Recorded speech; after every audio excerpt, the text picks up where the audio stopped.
Hello, welcome back to my channel. If you are new here, my name is Layla, and for this video, I'm going to be giving you an update on my finances for quarter 2 of 2023. Another quarterly update to give y'all. I have been filming these for years now. I will post my recent ones down below. I'm very grateful to say that quarter 2 has been a great month for me financially.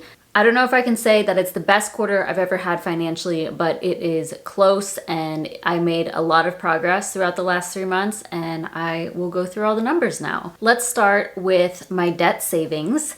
If you watched my quarter 1 update or my March update, anything like that, then you would know that I finished saving for my $36,000 of student loan debt. However, in those videos, I said I was not going to be saving the full $36,000. I had stopped at $35,595 because I knew that through passive income, through the interest, also a sign-up bonus that I had signed up for, I knew that those were going to come through over the next few months and I would get to $36,000. And that is exactly what happened. So I had signed up for a Discover Savings account, which I believe I got a $200 bonus because of that. That $200 bonus went to my student loan debt savings.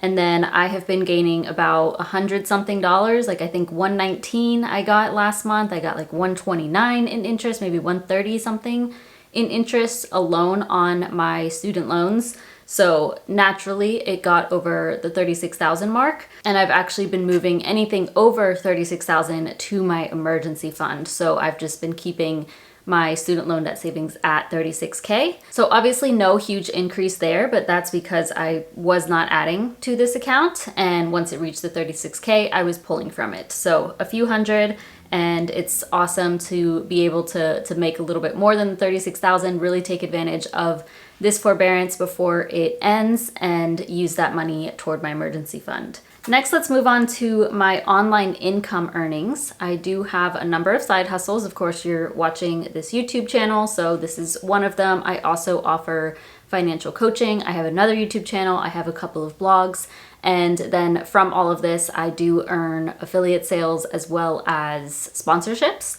I have an Etsy shop as well. Added that earlier this year, and that's generated a little bit of income for me too. Quarter 2 was not as strong as quarter 1, but it was still incredible. All of these numbers that I'm about to share with y'all are my gross earnings, so I do also set money aside for taxes and pay quarterly estimated taxes for this, so these are gross earnings.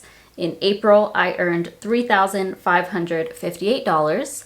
In May, I earned $2,604, so a little bit lower there. And then in June, I earned $3,266. So the total for quarter 2 was $9,427. And if we add up quarter 1 plus quarter 2, I have earned $20,247, which is incredible. The most I've ever made from my online income in a whole year was actually 2022. And I think that was like $22,000, $23,000. So I am coming up quick to that. I'm pretty positive I should make about $40,000 at least from my side hustles, which is crazy because at that point it's almost like full-time earnings. As I keep saying, these are side hustles, so I also have a full-time job, but with this money I'm able to reinvest a lot of it back into my business, and then also it helps me getting closer to my financial goals. So thank you so much for y'all being here. Of course, a lot of this would not be possible if it were not for you being here, so just genuinely thank you so much. It's incredible to see this growth over the last couple of years, so amazing. Let's talk about my investments. First up is my Roth IRA. I finished quarter 1 at $14,531 in my Roth IRA, which is all invested in VTSAX. I did contribute $6,500 to my Roth IRA in quarter 2, so I completely maxed out my Roth IRA within quarter 2, and my balance ended up at $22,750. So that's an increase of $8,219. So of course, me contributing the full amount really helped, and then the stock market was up by the end of quarter 2. So I did see some decent growth there. I am so excited for my Roth IRA to be in the 20,000s now, because for a long time it was hovering around the 10,000 mark, and because of, you know, the stock market being down and kind of just fluctuating, it kept going below 10,000 and it just was not staying at that. So it's awesome that I finally got over that hump and I'm in the 20,000s. Next is M1 Finance. This is a brokerage account that I have, and I did not contribute anything, but of course, like, dividends went through and reinvested, and then just growth in the market. So at the end of quarter one, it was at $5,991. All of this is invested in VTI, by the way. And then end of quarter two, I was at $6,518, which is an increase of $527. So again, I didn't contribute anything, just some growth in the market. In quarter two, I also contributed to my brokerage account with Vanguard. I opened that account actually like a couple of years ago and just never put anything to it. I did end up contributing $200. That was all in June. And now it's at like $209 or something like that. That's all invested in VGT. I didn't include the specific numbers here, but that's a quick breakdown of that. But in quarter three, I will probably start including that in these numbers with a little bit more detail. Next would be my 401k. At the end of quarter one, it was at $8,493. I contributed about $1,256, and then my company matches 6%. In June, I increased my 6% contribution up to 10%. So altogether for quarter two, my company matched $1,021, which is great. And altogether, that is $2,277. And at the end of quarter two, my 401k was at $11,732, which is an increase of $3,239. I also changed my portfolio for my 401k. So previously I was invested in like multiple index funds, probably 8 or 10 different things, including some bonds. But then I switched it over to just be 2 index funds. I will pop those up on the screen.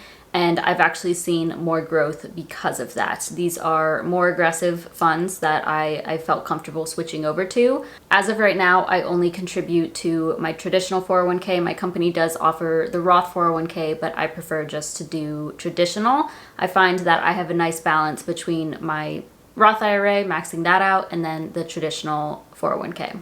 Okay, so let's go to my savings. These are all of my sinking funds combined. I keep them all in Marcus by Goldman Sachs. I always have my referral link down below. If you're in the market for a really solid high yield savings account, I always recommend Marcus. At the end of quarter one, I was at $7,460, and then saw a big jump through quarter two, ended at $14,289, which is an increase of $6,829. This does include my emergency fund. That's the largest chunk of this. If you watched my June update video, I talked about how I got $3,000 of unexpected money. So I did put that to my emergency fund, and that was a big help. I continued adding to the bulk of my sinking funds, as I always do, but then I did start focusing on my emergency fund more in June. So that really helped this. Next, let's look at my net worth, which is always the most exciting part to me. So end of quarter one, I was at $40,570. End of quarter two, I was at $58,194, which is an increase of $17,624. It's basically exactly what I saw happen in quarter one. Quarter one, my net worth increased by over $17,000. That just is crazy to me to see an increase of $17K in 3 months is fascinating. Of course, I am making progress like literally every single week because I'm frequently making transfers. And of course, I'm seeing even larger progress on a monthly basis. But once you put everything together and see like 17K in 1 quarter, it's just always so shocking to me. So I'm really looking forward to seeing this increase over the next few years, because I know that the more I have saved, the more that I have invested, the more growth you just see naturally in those accounts. So I always say this, but it's just really encouraging and motivating to continue this journey, because I have seen it firsthand get easier and easier the more that I stick to the plan. All right, now let's talk about the goals that I set for the quarter. First goal was to max out my Roth IRA, and I did do that. So 6,500, knocked that out in 3 months. I really focused on that, prioritized that, and I'm so grateful I was able to do that so quickly and early on in the year. My second goal was to make over $10,000 in online income, and I fell short of that a little bit, so like 500 something dollars. No big deal. I'm still very, very grateful for the, 9,000 something that I earned. That is a huge help for all of my financial goals, and definitely much more than I earned this time last year. So I'm still very happy with that I did not achieve that goal, but that is okay. Typically when I set these goals, I try to stretch myself a little bit and push for something that would be a little bit more challenging. So I'm still pretty content with where I'm at. My third goal was to reach a net worth of at least $60,000. And this was another kind of stretch goal for me because I wasn't sure if it was possible. I also did not reach this goal, but once again, I was very close, less than 2,000 away from 60K. But if you compare my net worth to this time last year and even the year before that, the growth is incredible.